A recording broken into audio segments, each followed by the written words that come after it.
ஜெய் வாசவி, வாழ்க வளமுடன். நற்பவி நற்பவி. ஜெய் ஸ்ரீராம். ஸ்ரீ லலிதாம்பாள் சோபானம். அம்மா சோபானம் 5. 5ம்மா, 5ஆம் நம்பர்னு போட்டுக்கோங்க. அப்பதான் அருளையாவுக்கு எடிட் பண்ண வசதியா இருக்கும். இன்னைக்கு லலிதாம்பாள் சோபானம், பண்டாசுரவதம், ஸ்ரீ கணபதி யந்திரம் இதெல்லாம் பார்க்க போறோம். அப்புறம் நம்ம 27 நட்சத்திரங்கள், அந்த நட்சத்திரங்களோட பூதகணங்களையும் பார்க்க போறோம். ஓம் கம் கணபதயே நமஹ. ஓம் ராம் ஹம் அஹஸ்தீஸ்வராய நமஹ. ஜெய் வாசவி, வாழ்க வளமுடன். நற்பவி நற்பவி. ஜெய் ஸ்ரீராம்.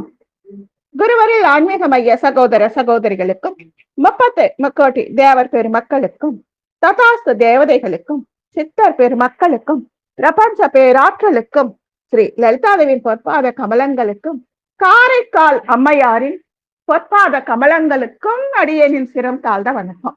ஏன்னா இன்னைக்கு காரைக்கால் அம்மையாரோட குரு பூஜை. சித்திரை நட்சத்திரம், சுப முகூர்த்த நாள். 27 நட்சத்திர வேதாளத்தை எதுக்காக நாம இவ்வளவு சிறப்பா சொல்லறோம்? மனிதன் பிறக்கிறது 27 நட்சத்திரங்கள ஏதாவது ஒரு நட்சத்திரம் தான். 27 நட்சத்திரம்னா அதே மாதிரி 12 ராசி தான், 12 லக்னம் தான். நம்ம லலிதாம்பாள் சோபானத்துல பண்டாசுர வதோச்சுக்த பாலா விக்ரம நந்திதா, இதை அடிக்கடி சொல்றேன்.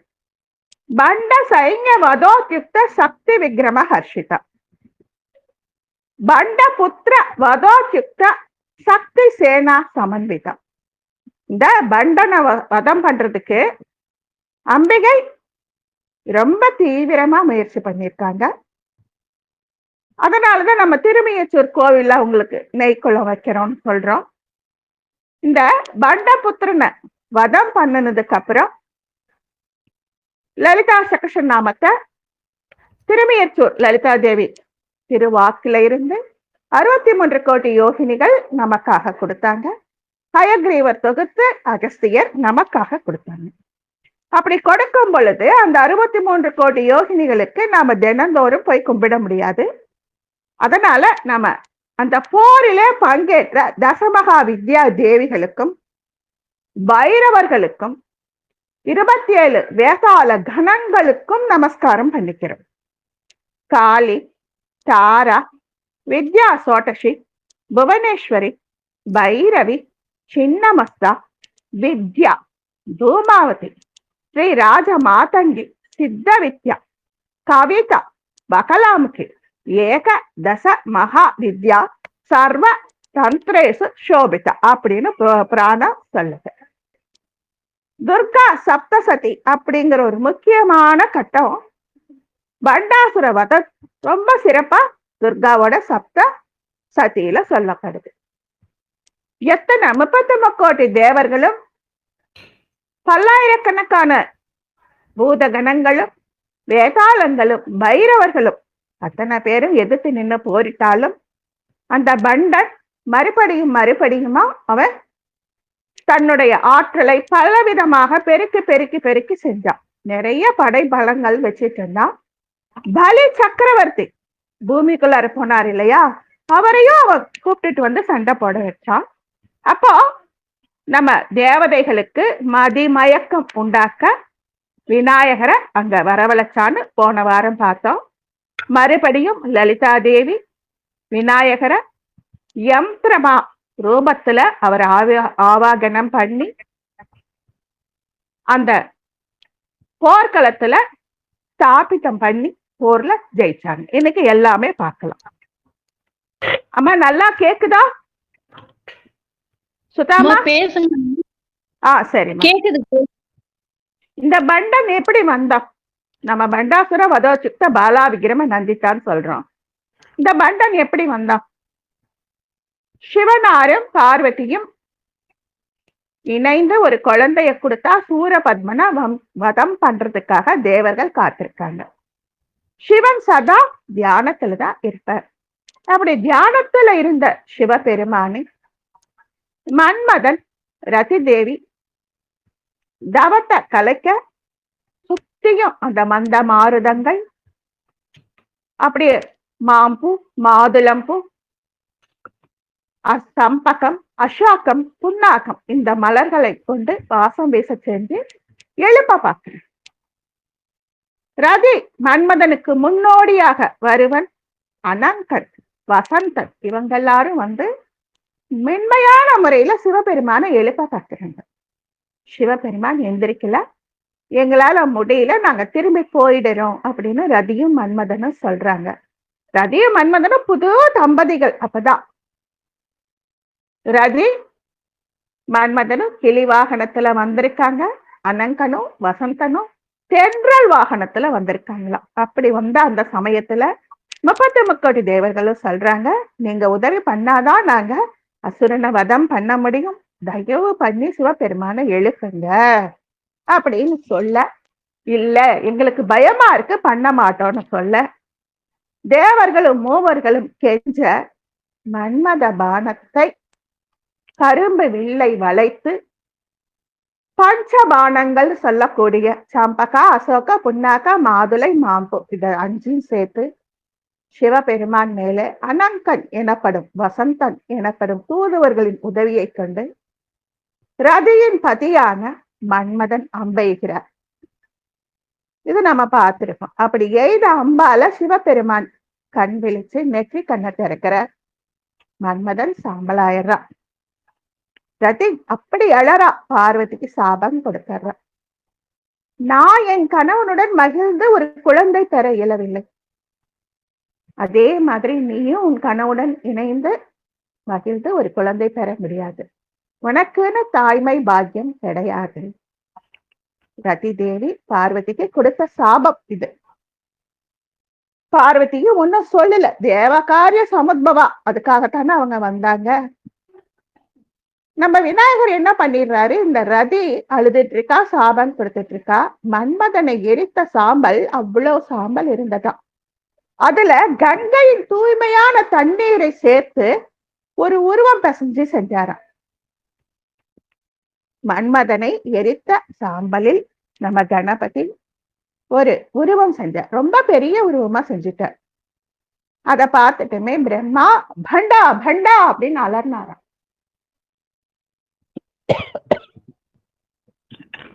பண்டா அப்படின்னா ரொம்ப பெருசு. நம்ம ஆங்கிலத்துல பண்டல் பண்டலான்னு சொல்றோம்ல, அந்த பண்டல் அப்படிங்கிறது சமஸ்கிருதத்துல வந்திருக்குன்னு அடியேன் ஒரு தடவை குறிப்பிட்டு சொல்லியிருக்கேன். அந்த பண்டர் பெரிய அசுரனா வளர்ந்தான். இயற்கையான மரணம் கிடையாது இல்லையா மன்மதனுக்கு, அவனை எரிச்சு சாம்பலாக்கினாங்க இல்லையா, அந்த குரோதம் மன்மதனை பண்டாசுரனா வளர வைக்குது. தேவனாக இருந்த மன்மதனை எரித்தவன் அசுரனாக மாறிட்டான். குணத்தால் எப்ப கெடுதோ அப்ப அது அசுர குணம்தான். அந்த மன்மதன் பண்டாசுரனா உருவாகி பண்டாசுர வதோத்யுக்த சக்தி சேனா சமன்விதா, பண்டாசுர வதத்திற்கு ஆயத்தமாக இருக்கும் சக்திகளின் சேனைகளால் சூழப்பட்டவள் என்பது இதன் பொருள். பண்டாசுரன் என்றால் அறிவின்மையால் எழும் ஆணவம் மிகுந்தவன். இவ்வளவு ஆணவம் கொண்டவனுக்கு இவ்வளவு சக்தியும் இருந்ததாம்.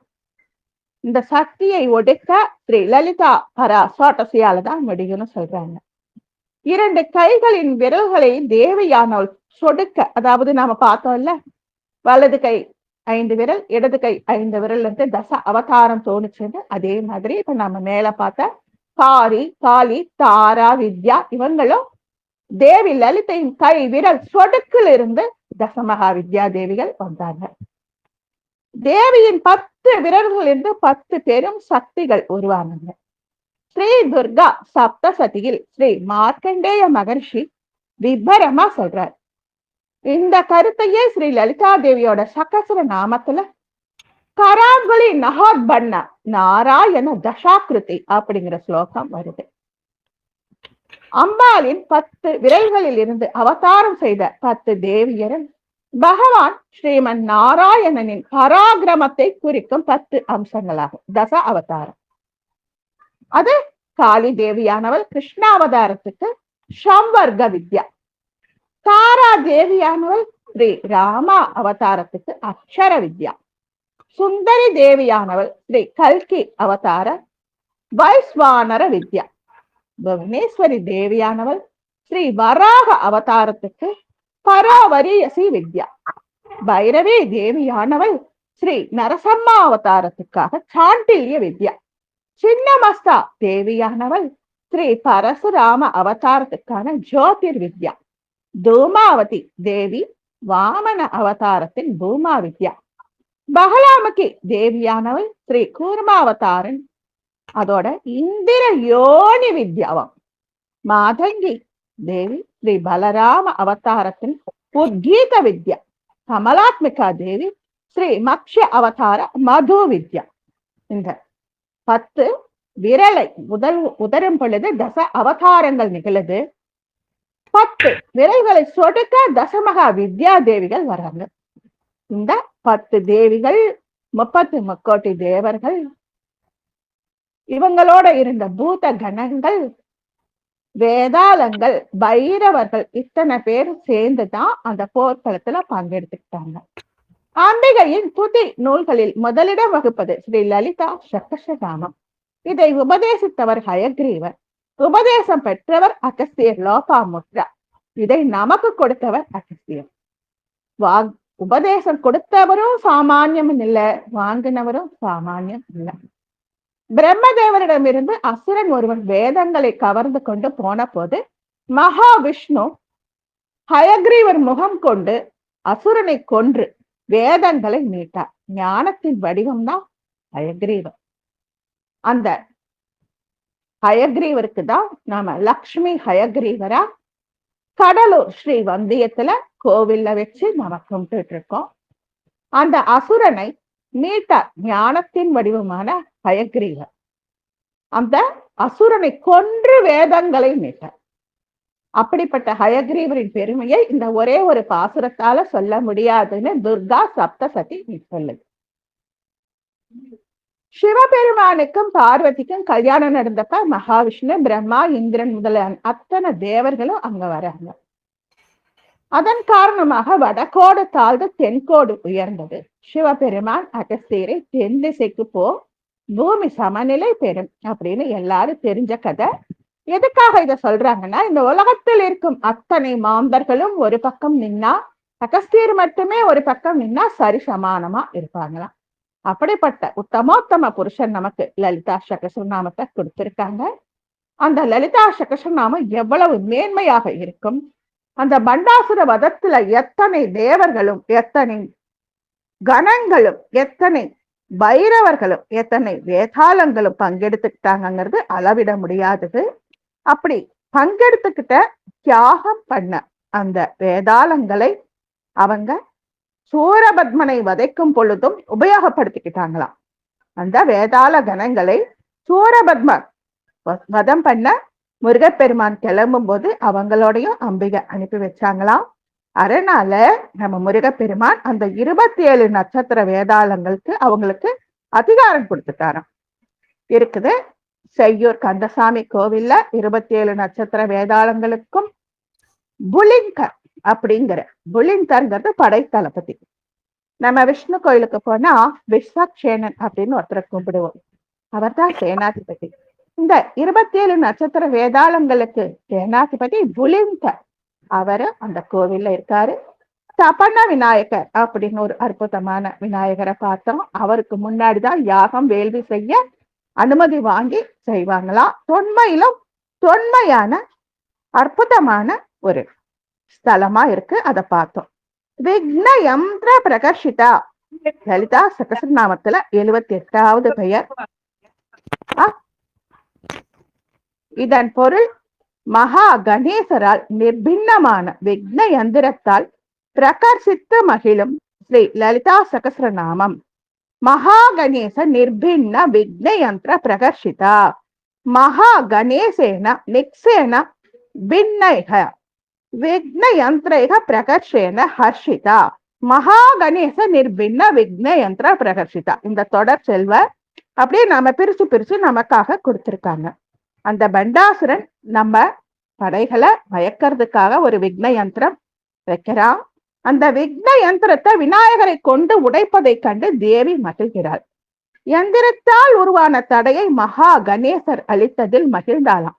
8 கோணங்களையும் 8 திரிசூலங்களையும் கொண்ட ஜய விக்ன, அதாவது வெற்றிக்கு தடை இருந்த விக்ன யந்திரத்தை 8 தேவதைகளால், அதாவது ஆலசன் மற்றும் பிறரால் உருவாக்கப்பட்ட நல்ல யந்திரம் 2 குரோசஸ் தூரம் ஒரு யந்திரம் வரைஞ்சாங்களா தேவி.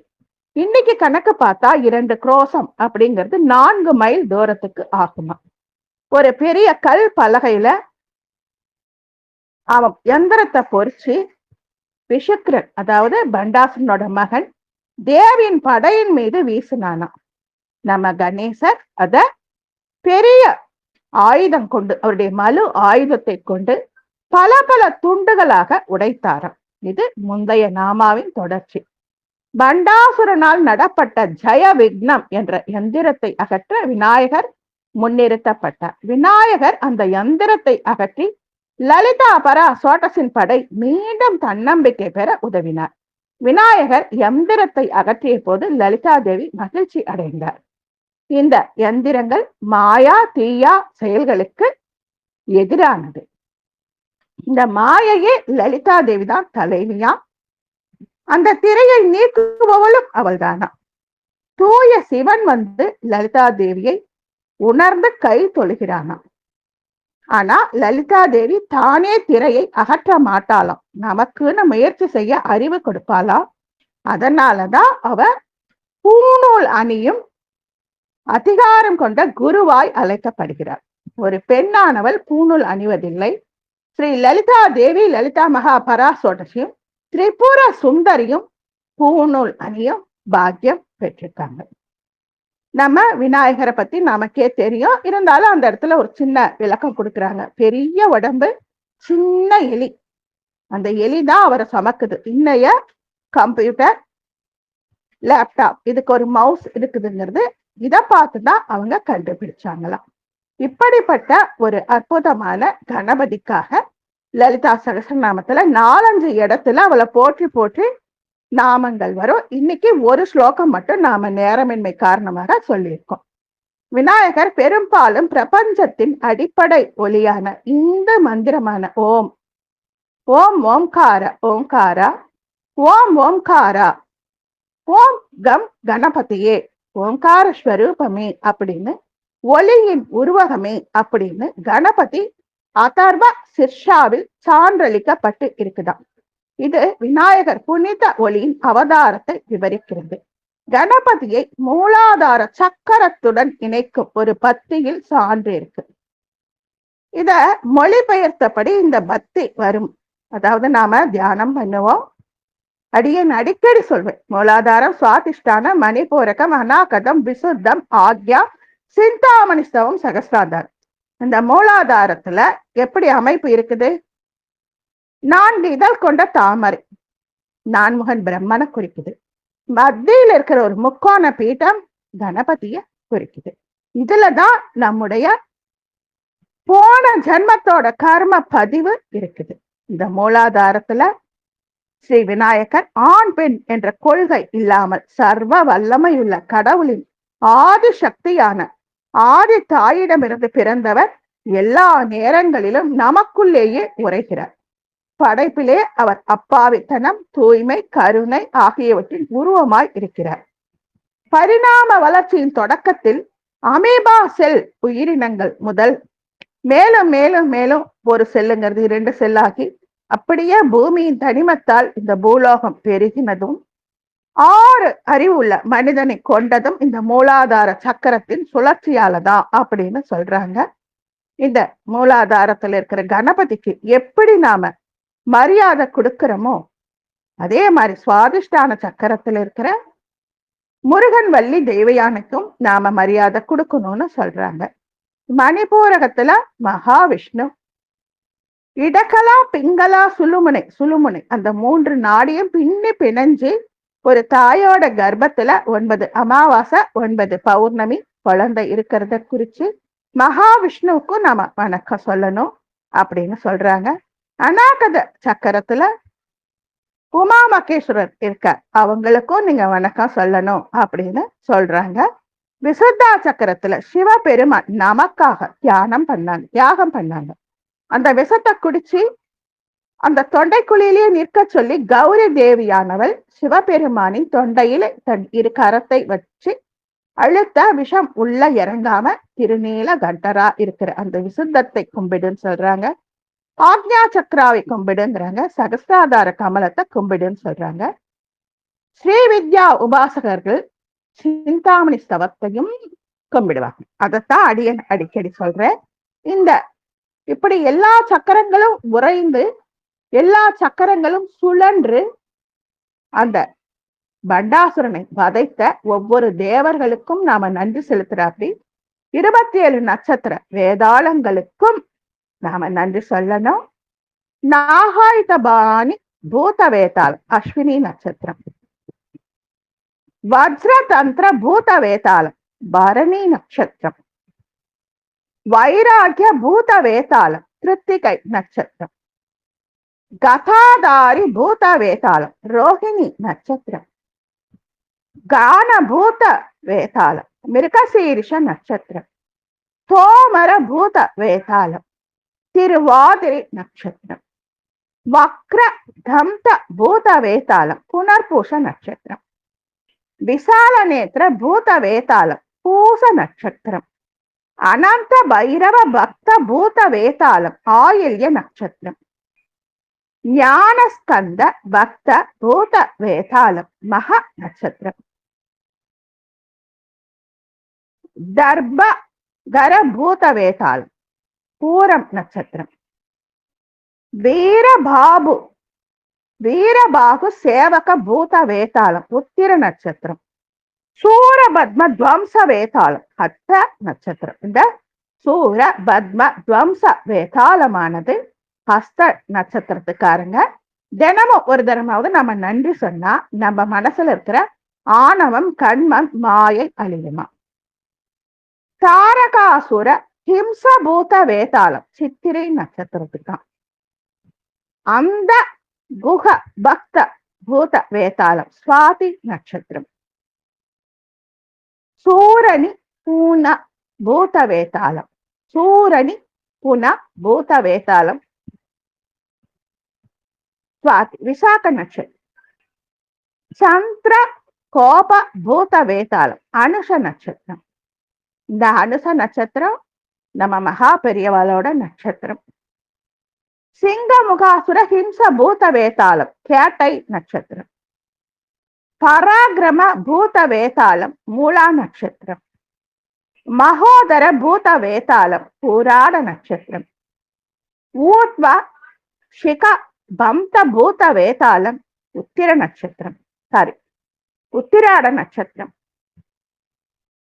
கதாபாணி பூத வேதாளம் திருவோண நட்சத்திரம், சக்கரபாணி பூத வேதாளம் அவிட்ட நட்சத்திரம், பேருண்ட பூத வேதாளம் சதய நட்சத்திரம், கோரபாப பூத வேதாளம் பூரட்டாதி நட்சத்திரம்,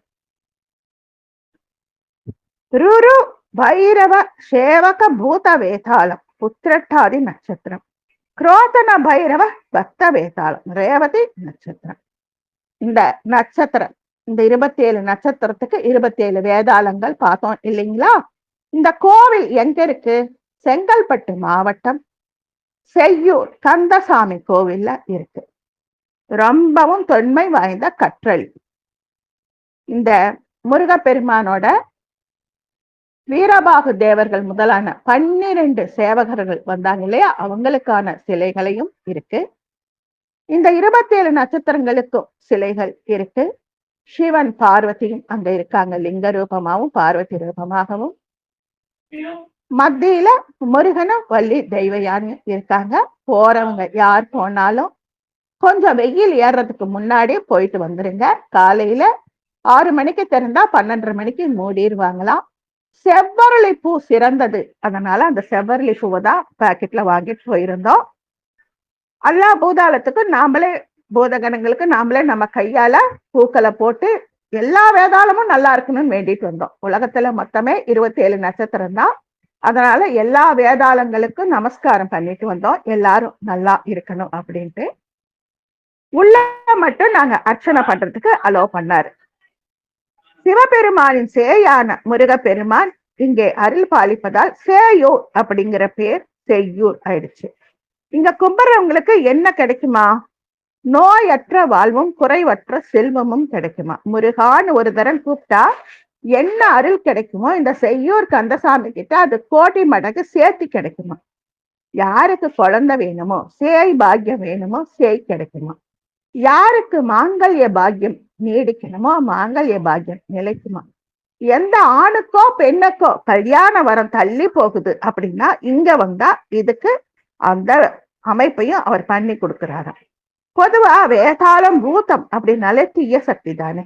ஆனா வேற எங்கேயுமே இல்லாம இங்க மட்டும் இவங்களுடைய விருப்பங்கள் நிறைவேற, வேண்டுதல்கள் உடனடியாக நிறைவேற வேதாளங்களுக்கு பூஜை செய்து வழிபடும் வழக்கம் ஏன் இந்த கோவில்ல இருக்கு? சிவ கணங்களாக விளங்கின வேதாளங்களாம் இவங்க. பண்டாசுர வதோ யுத்தியம், அந்த பண்டவதத்துக்கும் சூரசம்கார யுத்தத்துல முருகப்பெருமானுக்கும் உடனிருந்து தொண்டாற்றும் பேறு பெற்றவர்கள். கந்தர் அனுபூதியில் வேதாள கணம் புகழ் வேலவனே அப்படின்னு அருணகிரிநாதர் பாடிய தலம். அருணகிரிநாதர் இந்த தலத்துக்குன்னு ஒரு திருப்புகழ் திருப்பாடலை கொடுத்திருக்காரு நமக்கு. அந்தக கவி வீரராகவ முதலியார் இந்த கந்தசுவாமி பெருமானை போற்றி சேயூர் முருகன் பிள்ளை தமிழ், சேயூர் கலம்பகம் ஆகியவை இயற்றி கொடுத்திருக்காரு. சேரை கவிராய பிள்ளை என்பவர் சேயூர் முருகன் உரை, முருகதாச சுவாமிகள் சேயூர் முருகன் பதிக கோவை, சிவபிரகாச சுவாமிகள் நெஞ்சுவிடு தூது எல்லாமே இங்க கொடுத்திருக்காங்க.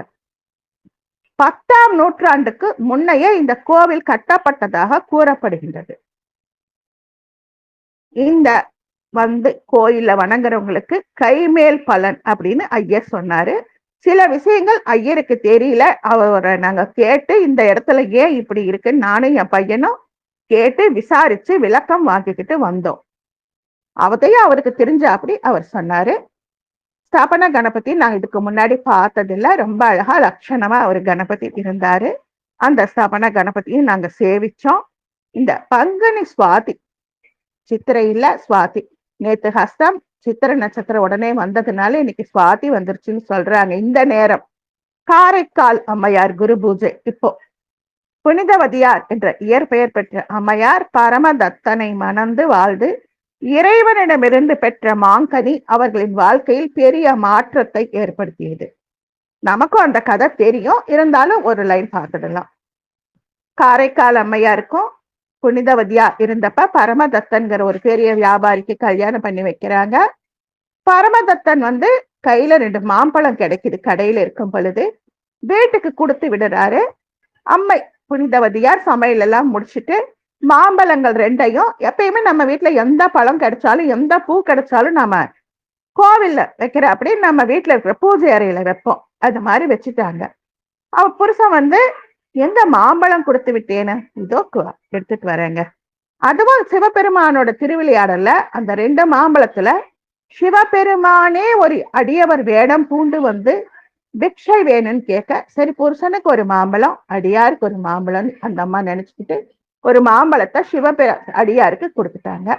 இன்னொரு மாம்பழத்தை அழகா பதமா அறுத்து எடுத்து இலையில படைக்கிறாங்க. அந்த மாம்பழத்தை புசித்த பரமதத்தன், அப்பா இவ்வளவு சுவையா, ரொம்ப நல்லா இருக்கு, இன்னொன்னு கொண்டு வா. இன்னொன்னா, ஆமா நான் தான் 2 கொடுத்தேனே, அடியாருக்கு போட்டுட்டேன்னு சொன்னா திட்டுவாரே புருஷன்னு பயந்து போய் காரைக்கால் அம்மையார் இன்னொரு பழம் வேணும்னு சிவபெருமான் கிட்ட கருவறை அதாவது பூஜை அறையில போய் வேண்ட, இன்னொரு பழமும் வருது, அதை அறுத்து படைக்கிறாங்க. முந்தைய பழத்தை விட இந்த பழம் ரொம்ப சுவையா இருக்கு எப்படி அப்படின்னு மனைவியை கேட்க, இது மனித கொடுத்த பழம் இல்லைங்க, தெய்வம் கொடுத்த பழம் அப்படின்னு அம்மா சொல்ல, அது எப்படி தெய்வம் கொடுத்தது, என்னால நம்ப முடியல. நிஜம்தாங்க, நீங்க 2 பழம் கொடுத்தீங்க, அடியாருக்கு 1 படைச்சிட்டேன், உங்களுக்கு 1 படைச்சிட்டேன், நீங்க கேட்கவும் பயந்து போய் இப்படி செஞ்சேன். ஏன்னா அப்பெல்லாம் பெண்கள் 15-16 வயசுலயே கல்யாணம் ஆயிடும். அந்த குழந்தைக்கு அவ்வளவுதான் ஞானம், அது உண்மையை சொல்லுது. அப்படியா, நீ கேட்டா சிவபெருமான் பழம் கொடுப்பாரா? ஆமா கொடுத்தார், அதுதான் கொடுத்தேன். எங்க எனக்காக இன்னொரு தரம் பழம் கேட்டு காட்டு. மறுபடியும் பூஜை அறைக்கு புருஷனோட போறாங்க. இன்னும் ஒரு தரம் பழம் கொடு சுவாமின்னு கேக்குறாங்க. மாம்பழம் அந்தரத்திலிருந்து வருது, அம்மையார் கையில வருது. பரமதத்தன் அதை வாங்க முற்பட பழம் மாயமாக மறைஞ்சு போயிடுச்சு. என்னது, ஏன் மறைஞ்சு போயிடுச்சு? நீங்க 3வது பழத்தை கண்ணுல பார்க்கதான் கேட்டீங்க, அறுத்து புசிக்க கேட்கல, அதனால மறைஞ்சிருச்சு. பரமதத்தனுக்கு பயம் பிடிச்சிருச்சு. தான் தன்னால் கல்யாணம் பண்ணி வாழ்ந்தது ஒரு பெண்ணோடு அல்ல, ஒரு தெய்வத்தோடன் பயந்துகிட்டார். இன்னைக்கும் திருவாலங்காடுல அம்பிகை, நம்ம காரைக்கால் அம்மையார் சிவனும் சக்தியும் ஆடும் நடனத்தை காண அந்தர்முகமாக, அதாவது அதோமுகமாக, எப்படி நம்ம கண்ணுக்கெல்லாம் தெரியாம அந்த பேயுரு கொண்டு அம்பிகை உள்ள இருக்காங்க.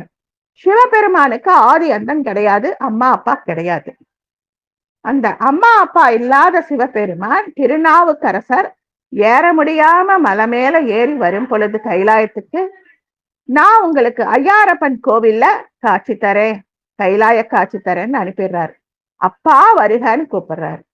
இங்க நம்ம காரைக்கால் அம்மையார் புருஷனுக்கு பிரிஞ்சு போயிட்டாருன்னு வருத்தம் வருது, ரொம்ப வருத்தப்படுறாங்க. கணவன் வேறொரு பெண்ணை மணந்து ஒரு பெண் குழந்தை பிறந்து அதுக்கு புனிதவத்தின்னு இவங்களோட பேரையே வச்சிருக்காங்க. எல்லாரும் போய் நியாயம் கேட்கிறாங்க. இல்ல, நான் வாழ மாட்டேன், அவங்க தெய்வ பிறவின்னு சொல்ல, சரி என்னுடைய உருவம் இனிமே இந்த தேகம் சிவனுக்கே சமர்ப்பணம் அப்படின்னு போறாங்க. சில இடர்பாடுகள் நேருது. நம்ம ஔவையார் கல்யாணம் வேணாம், எனக்கு உடனே அவ்வை தன்மை கொடுன்னு கிளவியா மாறிக்கிட்டாங்க. இங்க காரைக்கால் அம்மையார் என்ன பண்றாங்கன்னா, எனக்கு பெண் தேகம் வேண்டாம், பேயுரு கொடு, தானே கேட்டு வாங்கினாங்க. அந்த பேயுரு கொண்டு அம்மா நடந்து போறாங்க. பேயும் பிசாசும் பூதகணங்களும் இவங்களை பார்த்து எள்ளி நகையாட அவங்கள அடக்கிட்டு இவங்க கைலாயத்துல ஏறி போறாங்க. ஏறி போகும் பொழுது அம்மையே வருகன்னு சிவபெருமான் அவங்களுக்கு அருள் கொடுக்குறாங்க. அப்பன் அப்பர், அம்மா காரைக்கால் அம்மையார். இன்னைக்கும் அந்த ஆலங்காட்டுல அந்த ஒரு சபையில, தாமிர சபையில அம்பிகைக்கும் ஈசனுக்கும் துணையாக இருப்பது நம்முடைய காரைக்கால் அம்மைதான். அதுவும் எப்படி போறாங்க, கைலாய மலையை காலால் மிதிக்க கூடாதுன்னு தலையால நடந்து போனாங்க. அதனாலதான் இந்த அம்மையேன்னு கூப்பிடுறாங்க. என்ன வர வேணும்னு சிவபெருமான் கேட்க, அப்பா நீ ஆடும் பொழுது உனது திருவடியின் கீழ் இருக்கும் பேரு வேண்டும் அப்படின்னு சொல்லி ரத்தின சபையாம் திரு ஆலங்காட்டிலே ஆடும் ஊர்த்துவ நடனத்தை கண்டு பாடிய வண்ணமே அருள் பெற்றார். நடந்து போய் மூத்த திருப்பதிகத்தையும் பாடி அருளினார். இந்த காரைக்கால் அம்மையாரோட சுவாதி நட்சத்திரத்தோட விளக்கம் எனக்கு குரூப்ல கிடைச்சது, அதையும் இன்னைக்கு ஷேர் பண்ணிக்கிட்டேன். நாம நிறைய விஷயங்களை தெரிஞ்சுக்க வேண்டி இருக்கு நம்ம வாழ்க்கையில. செய்யூர் கந்தசாமி கோயில பார்த்தோம். கொஞ்சம் அப்படியே நாம எப்படி வாழணும் அப்படிங்கிறத சில பேர் சொல்றாங்க, அதையும் நாம கொஞ்சம் தெரிஞ்சுக்கலாம். நேரம் இருக்கு, ஒரு 5 நிமிஷம், அதுல நாம தெரிஞ்சுக்கலாம். நம்ம பெண்கள் பொட்டு வைக்கிறோம். எதுக்காக பொட்டு வைக்கிறோம்? அழகுக்காகவோ உடையின் நிறத்துக்காகவோ பொட்டு வைக்கலையாங்க. புருவ மத்தியிலே மூளையின் முன்புறம் பைனியல் கிளாண்ட் அப்படின்னு ஒரு உறுப்பு இருக்கு. பைனியல் கிளாண்ட் அப்படிங்கிற ஒரு சுரப்பு இருக்கு. இதனை யோக சாஸ்திரத்தில் ஆக்ஞா சக்கரம். இப்ப நாம ஆக்ஞா தானம் பண்ணும்போது என்ன பண்ணுவோம், 2 கண்ணையும் மூடிக்குவோம், 2 புருவ மத்தியில 2 விழிகளையும் கொஞ்சம் முன்பக்கமாக நாமளே பாவிச்சு கொண்டு அந்த 2 கரு விழிகளும் அந்த ஆக்ஞா சக்கரத்தை உற்று நோக்குவது மாதிரி நம்மளே நினைச்சு பழகி பழகி பண்ணும் பொழுது ஆக்ஞா சக்கர தியானம் சித்திக்கும். அந்த இடத்துல ஆக்ஞா சக்கரம் இருக்கு. நம்ம உடம்புல நாம செஞ்சாலும் செய்யலனாலும் சக்கர தியானம் நடந்துகிட்டே தான் இருக்கும். அதை சாந்தப்படுத்தவும் நெறிமுறைப்படுத்தவும் தான் அங்க விபூதி, குங்குமம், நாமமிடும் பழக்கம் உள்ளவர்கள் நாமம் அப்படின்னு வைப்பாங்களாம். நெற்றி திலகம் அப்படின்னு சொல்லுவாங்களாம். அந்த காலத்துல சந்தனம், ஜவ்வாது, பன்னீர் கொண்டு குழைத்த திலக தாரணம் அப்படிங்கிற பேர்லயும் இதை வச்சுக்கிட்டாங்களாம். ஏன் இதெல்லாம் செஞ்சாங்க அப்படின்னா, இந்த தேகத்துல ரொம்ப சூஷ்மமான பாயிண்ட், உயிர் வசிக்கும் இடம் உச்சந்தலை பிரமரந்திரன் சொல்லக்கூடிய உயிர் போகும் வழி, வரும் வழி. அதுக்கப்புறம் ஆக்ஞா சக்கரம், அது ஒரு வழி. அதுக்கப்புறம் சம்போகஸ்தானம், உயிர்நிலை. அதுக்கப்புறம் 2 வழி இருக்கு இந்த உலகத்துக்கு வெளியில வரவும் உள்ள போகவும். இது எல்லாம் பாதிக்காம இருக்க அங்கங்க பாதுகாப்பு பண்ணிக்க தலைமுடியால் சீவி கொண்டையிட்டார்கள் ஆண்கள். தலைமுடியை அழகாய் பின்னலிட்டு அந்த சகசிராதார கமலத்தை மறைத்தார்கள் பெண்கள். ஆண்கள் கொண்டையிட்டார்கள், பெண்கள் தலை பின்னலிட்டார்கள். நெற்றியில் இருக்கிற ஆக்ஞா சக்கரத்தை வாசனை மிகுந்த, அதாவது நேர்மறை எண்ணங்களை தரக்கூடிய வாசனா திரவியங்களால் அதை அலங்கரிச்சு அதை மறைச்சாங்க எதிரிகளிருந்து. அப்புறம் மர்மஸ்தானத்தை ஆடை கொண்டு மறைத்தார்கள். இப்படி நம்மளை பாதுகாத்துக்கத்தான் நம்முடைய சம்பிரதாயங்களை தவிர பெரிய பொட்டு வைக்காம சின்னதா பேருக்கு குட்டியூண்டு ஒரு பொட்டு இன்னைக்கு வைக்கிறதெல்லாம் சரிப்பட்டு வராதுன்னு பெரியவங்க சொல்றாங்க. இந்த இன்னும் ஒண்ணு இன்னைக்கு தெரிஞ்சுக்கலாம், நாம எப்படி வந்தோம் இதுலன்னு. இந்துக்கள் நாம எல்லாரும் கொஞ்சம் நம்முடைய பழக்க வழக்கங்களை கடைபிடிக்கணும்னு பெரியவங்க சொல்றாங்க. எப்படி இந்த பூமிக்கு நாம வந்தோம்? புல்லாகி கூடாகி பல் மிருகங்களாகி கணங்களாகி அதுக்கப்புறம் விலங்காகி அதுக்கப்புறம் தான் மாநிலரானன் மாணிக்க வாசகர் சொல்றாரு. எப்படி வந்தோம்? ஸ்வேதஜம், புழுக்களில் இருந்து பிறக்கக்கூடியவை புழு, பூச்சி, கொசு. அதாவது புழுக்கத்தில் இருந்து பிறந்ததால் புழு, பூச்சி, கொசுவாம். உத்பிஜம், பூமியை பிளந்து கொண்டு வெளிவருவது. விதை போட்டலன்னா போடலன்னாலும் விதை பிளந்துகிட்டு வெளியில வருது பாத்தீங்களா, அது மரம், செடி, கொடி. அண்டஜம், முட்டையிலிருந்து வெளிவருவது பறவைகள், நீர்வாழ் உயிரினங்கள். ஜராயுதம், கர்ப்பப்பையிலிருந்து வெளிவரும் மனிதன், விலங்குகள். இதை தெரிஞ்சுக்கணும் நாங்க. ஆதித்தன் 7 புத்திரர்கள், கர்ணன், காலந்தி, சுக்ரீவன், தத்தியமகன், சனி, நாதன், மணி. நந்தியின் அருள் பெற்ற 8 பேர்: சனகர், சனாதனர், சனந்தகர், சனத்குமார், வியாக்கிரபாதர், பதஞ்சலி, சிவயோக முனிவர், திருமூலர். அஷ்ட பர்வதங்கள்: கையிலை, இமயம், ஹேமகூட்டம், கந்தமாதனம், நீலகிரி, நிமிடதம், மந்தரம், விந்தியமலை. ஆத்ம குணங்கள்: கருணை, பொறுமை, பேராசையின்மை, பொறாமையின்மை, நல்லவனத்தில் பற்று, உலோபத்தன்மை இன்மை. உலோபத்தன்மைனா யாருக்கு கொடுக்க கூடாது அப்படின்னு நினைக்கிற கஞ்ச பிசுனாரித்தனத்தை உலோபத்தன்மை இன்மைன்னு சொல்றாங்க. மன மகிழ்வு, தூய்மை. நமக்கு கிடைச்சது அத்தனை லலிதா தேவி கொடுத்தாங்க அப்படின்னு சந்தோஷப்பட்டா அது மன மகிழ்வு. யாராவது சந்தோஷமா எதையாவது கொண்டாடினாங்களா, நல்லா கொண்டாடி இருக்காங்க, வாழ்க வளமுடன், அது தூய்மை. என் வகை மங்களங்கள்: கண்ணாடி, கொடி, சாமரம், நிறைக்குடம், விளக்கு, முரசு, ராஜ சின்னம், இணை கயல், அதாவது ஜோடி மீன்கள். என் வகை வாசனை பொருட்கள்: சந்தனம், கோட்டம், கஸ்தூரி, கற்பூரம், குங்குமம், பச்சிலை, அதாவது திருநீற்று பச்சிலை, அகில், விளாமிச்சை வேர். இந்த ஓமவல்லின்னு சொல்லக்கூடிய பத்ரம் எங்க வீட்டுல நாங்க விநாயகர் வடிவமா வச்சு பூஜிக்கிறோம். அதே மாதிரி திருநீற்று பச்சிலை அம்பிகைக்கு உகந்தது அப்படின்னு சொல்லி பூஜிக்கிறோம். அருகம்புல்ல வீட்டுல வச்சிருக்கிறோம், கணநாதனுக்கு பிரியமானதுன்னு சொல்லி பூஜிக்கிறோம். வேப்பிலை மர வாசல்ல வச்சிருக்கோம், மாரியம்மனுக்கு உகந்ததுன்னு சொல்லி பூஜிக்கிறோம். வில்வம் வீட்டுல வளர்க்க முடியல, அதனால வில்வம் வளர்க்க முடியறவங்க அதையும் வளர்க்கலாம். 7 வகை பிறப்புகள்: தேவர், மனிதர், விலங்குகள், பறப்பவை, ஊர்பவை, நீர் வாழ்பவை, தாவரம். 7 மேல் உலகங்கள்: பூமி, புவர்லோகம், தபோலோகம், சத்தியலோகம், ஜனலோகம், மகர்லோகம், ஸ்வர்லோகம். 7 உலகங்கள்: அத்தல, கித்தல, சுத்தல, ரசாத்தல, தலாத்தல, மகாத்தல, பாத்தால. குபேரனிடம் இருக்கும் நவநிதிகள்: சங்கநிதி, பதுமநிதி, கற்பநிதி, கச்சபநிதி, நந்தநிதி, நீலநிதி, மகாநிதி, மகா பதுமநிதி, முகுந்த நிதி. இதை நாம கொஞ்சம் யோசிக்கணும். சங்கநிதி, பதுமநிதினா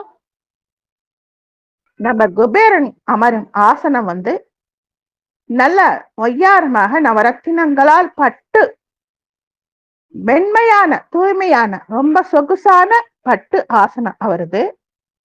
அவர் நதி நிலைகளில், நீர்நிலைகளில் வளரக்கூடிய மீன், சங்கம், தாமரை இதையெல்லாம் அவர் நிதியா வச்சிட்டு இருப்பார். கணக்கு அந்த காலத்துல அப்படி.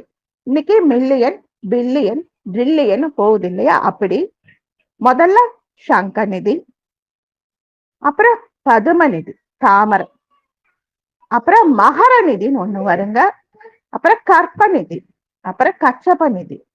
கச்சபம்னா ஆமை. சில பேர் சொல்லுவாங்க ஆமையை வீட்டுல வச்சு பூஜிக்க கூடாதுன்னு. உலோகத்தால் தூய்மையான தாமிரம் அல்லது வெள்ளியால் செய்யப்பட்ட ஆமை வாங்கி நம்ம குபேரனோட யந்திரத்துக்கு மேல, அதுக்குள்ளார குபேரனுக்கு உரித்தான முத்து, தாமரை பூ அந்த மாதிரி குட்டியா வெள்ளியில கிடைக்கும், அதெல்லாம் வச்சு பூஜை பண்ணா குபேரன் அருள் கிடைக்கும். அஷ்ட ஐஸ்வர்யங்கள் தன, தானியம், பசு, அரசு, புத்திரர், தைரியம், வாகனம், சுற்றம், எண் வகை போகங்கள், அணிகலன், தாம்பூலம், ஆடை, பெண், பரிமளம், சங்கீதம், பூ, படுக்கை, போஜனம், நவ நாகங்கள், ஆதிசேஷன், கார்கோட்டகன், அனந்தன், குலிகன், தக்ஷயாகம், நம்ம சொல்றோம்ல தட்சன் நாகம், அது சங்கபாலன், பதுமம் நாகம், மகா பதுமம் வாசுகி. நன்மை தரக்கூடிய 9 தச தானங்கள். இப்போ பங்குனி, சித்திரை, வைகாசியில நாம தானங்கள் தரணும். தண்ணி தானம் கொடுத்தா யாகம் செஞ்ச பலன் கிடைக்கும். செருப்பு, குடை, ஆடை இந்த தானம் கொடுத்தா அவ்வளவு சிறப்பு. நெல், எள், தீபம், மணி, வெள்ளி, வஸ்திரம், சந்தனக்கட்டை, தங்கம், நீர் பாத்திரம், இதெல்லாம் காலுக்கு செருப்பு, இதெல்லாம் கொடுத்தா தசதானங்கள் கொடுத்த பலாபலன் கிடைக்கும்னு சொல்றாங்க. நம்ம இன்னைக்கு கொஞ்சம் தான் பார்க்க முடிஞ்சிருக்கு. பண்டாசுர வதத்தை பத்தி நிறைய கொடுத்துருக்காங்க. எவ்வளவு தூரம் அதை சுருக்கமா நான் சொல்ல முடியுமோ அவ்வளவு தூரம் அதை சுருக்கமா இன்னைக்கு நான் கொடுத்திருக்கேன். பஞ்சாங்கம் கையில இருந்ததுனால இன்னைக்கு திதிவார நட்சத்திர யோக கணத்தை சொல்ல முடியல. இவ்வளவு நேரம் பொறுமையா கேட்ட அத்தனை நல் உள்ளங்களுக்கும் பிரபஞ்ச பேராற்றலுக்கும் ஸ்ரீ லலிதாதேவியின் பொற்பாத கமலங்களுக்கும் அடியேனின் சிரம் தாழ்ந்த வணக்கம். இந்த பண்டாசுர வதத்தை பத்தி நிறைய தகவல்களை நாம தெரிஞ்சுக்கலாம். அப்படி தகவல் ஒவ்வொன்றும் வரும் பொழுது யார் யாருக்கு எங்கெங்க கோவில் வச்சு அந்த லலிதா தேவி சிறப்பு செஞ்சாங்கிறதையும் தெரிஞ்சுக்கலாம். நன்றிகள். வாழ்க வளமுடன். ஜெய் வாசவி. நற்பவி நற்பவி. ஜெய் ஸ்ரீராம்.